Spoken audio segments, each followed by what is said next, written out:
Hey, hi, how are you?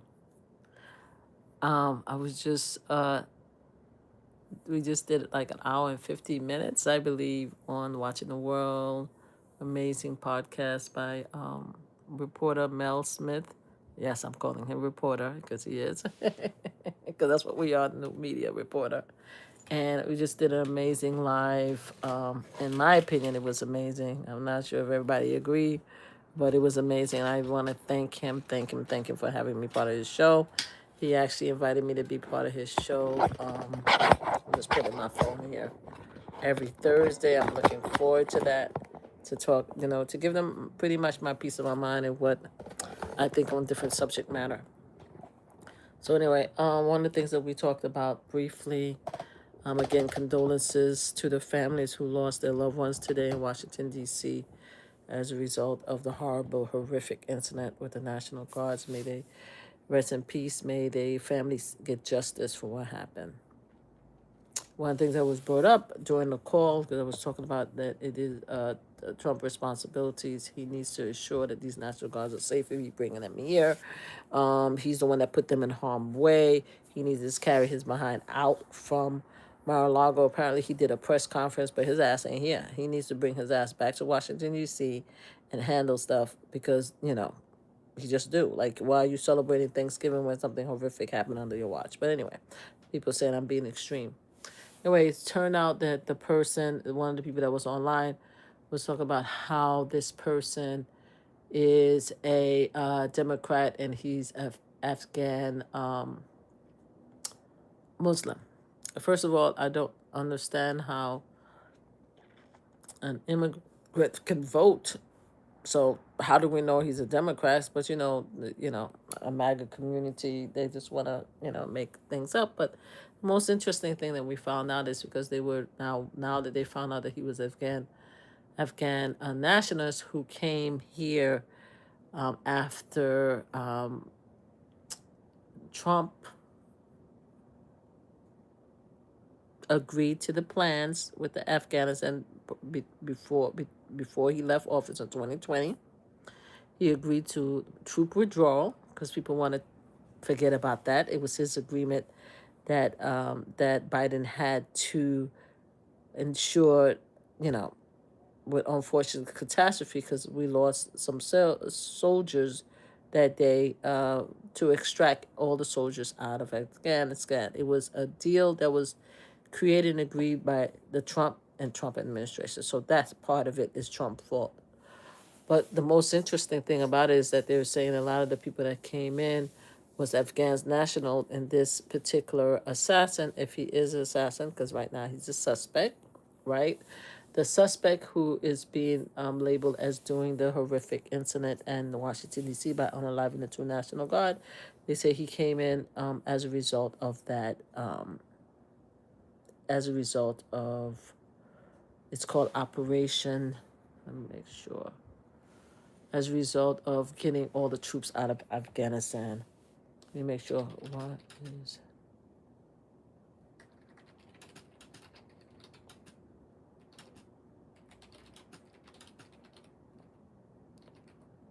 Okay.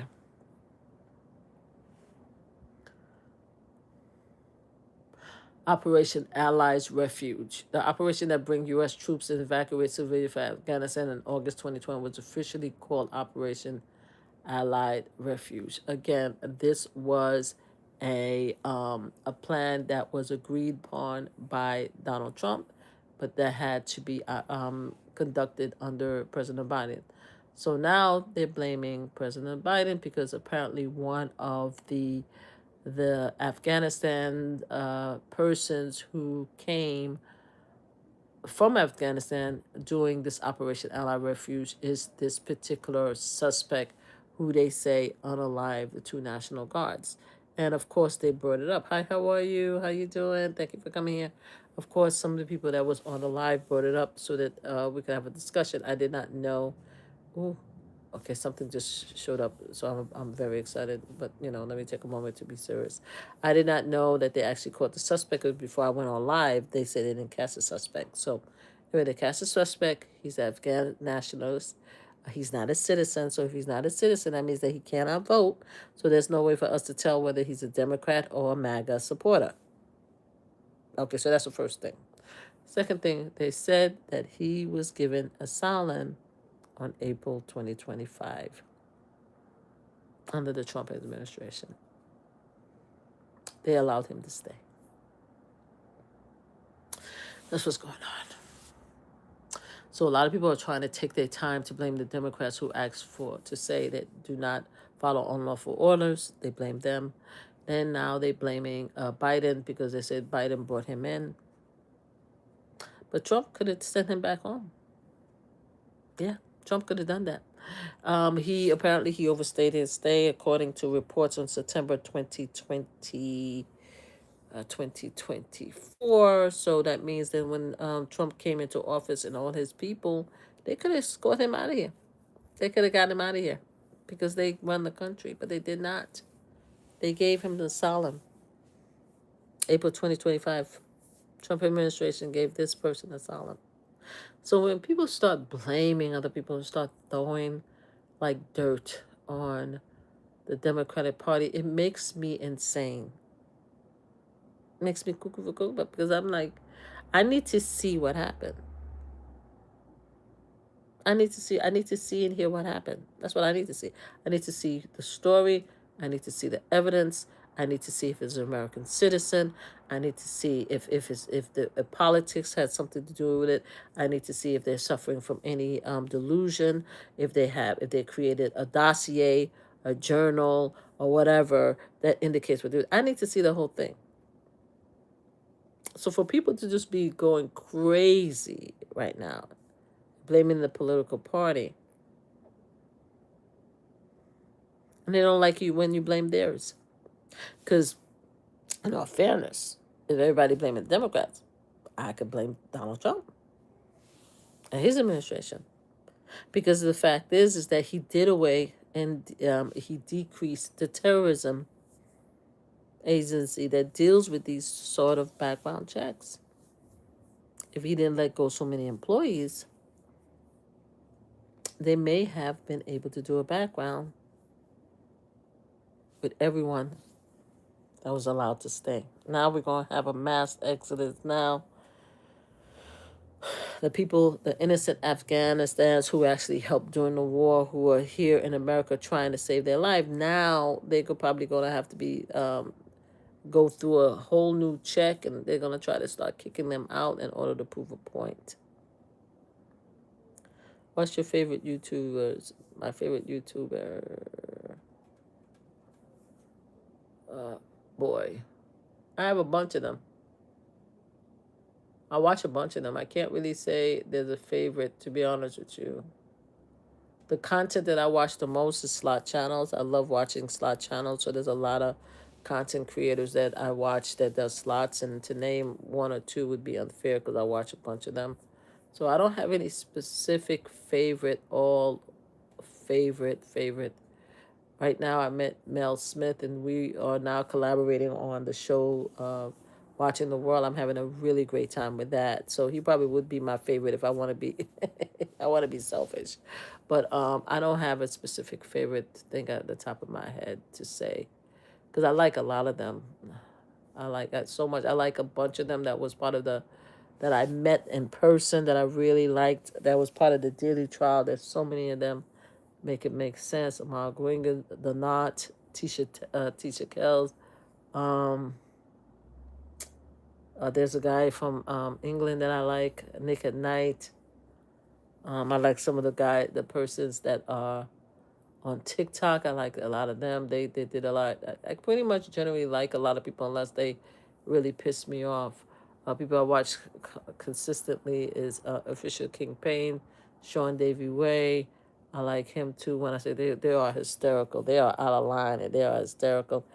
Yeah, there's a bunch of people, but pretty much if I were to spend my time and talk about YouTubers, it would be the slot channels that I love watching. Married to Slots, my channel, Mama Flip Slots. We love ourselves here. We really do love ourselves. Started like a hot slot and things.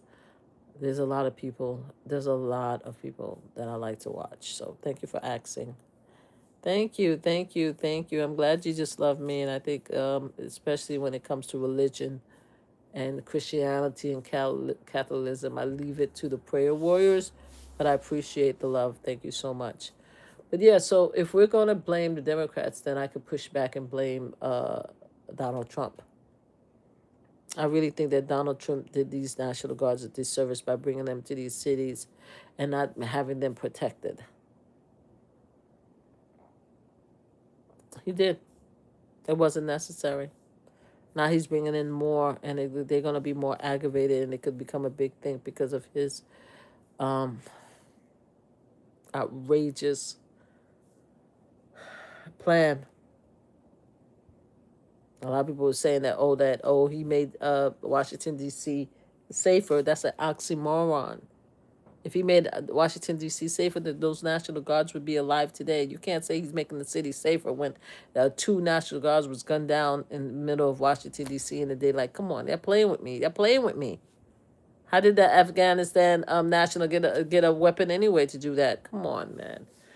National Guards are doing it, walking around, picking up dirt, trying to get rid of the homeless population and stuff like that. That's what they're doing. That's what they're doing. Hey, how are you? You look fabulous. Thank you so much, Truth. How are you? Happy Thanksgiving. Happy Thanksgiving. We're talking about some serious matter, not slots. We're going to be playing slots tomorrow all weekend, so please come back. So, yeah, so what happened is horrible. What happened to the National Guards? I hold their, please, if you're praying, community, pray for the family. It's horrible. We lost a loved one to gun violence too, and every holiday is difficult for all the survivors. It's very difficult to not be able to look around and see that loved one that's here that we laugh with and enjoy and that saw grow up. So it's a very horrible, horrible, horrible, terrible, most crushing thing that they're going through right now. I've been there, my family been there, and I feel so much empathy for them. I really do. If we're going to have these National Guards out there, Donald Trump needs to do a better job to protect them. He does. We don't need them out here in our streets, but if he's going to, he needs to do a better job. And people need to start placing blame where blame needs to be placed. Nobody in the Democratic Party acts for violence. Never have. Always been the one to say stop the violence. Always. But if we're going to talk about violence and we're going to talk about what the truth is, then we need to really start looking at the evidence. He allowed this guy to stay. They gave him asylum as of April 2025. If they had the Office of Terrorism fully staffed, they would have been able to do another background before they made the decision, and they did not. So if we're going to blame anybody for what happened, if we're going to blame anybody, then it needs to be going straight to the top, to Donald Trump. And that's it. President Biden is not president right now. Donald Trump is not president, but he's here. So I just wanted to follow up because we had the discussion on Watching the World. Please watch Watching the World every Thursday with me and Mel Smith. I really appreciate the fact that he included me in his show. I'm having a really great time. I hope the people who watch me on the show, even though they vehemently disagree with me, most of them agree, think I'm crazy and nuts and do too much. I hope they continue to come back to give me their piece of their mind. And I hope that you guys follow Mama Flip Slot channel. Not this channel. You guys can follow this channel too. Appreciate you guys, but please go to Mama Flip Slot channel and help us get over 10,000 subscribers. That's the fun channel. Trust me. Y'all gonna want to see me spend that money. All right, guys. Happy Thanksgiving. And again, condolences to the family of the National Guards. Man, these heroes lost their life today unnecessarily. It was a horrific. And I hope that our future National Guards remain safe. It's going to be insane the next year. They're going to be nervous. I hope they give them equipment to protect themselves better. And, yeah, this is horrible. And I hope that we get through the rest of the week and the rest of the holiday season without no more tragedies. Because this is the time where a lot of the most unhinged violent people come out and do atrocities so they could be remembered in a history book. So I hope that doesn't happen. All right? All right. Take care, guys. Thank you for coming in. Truth, we'll be seeing you on our Slot Live. Okay, bye, guys. Bye-bye.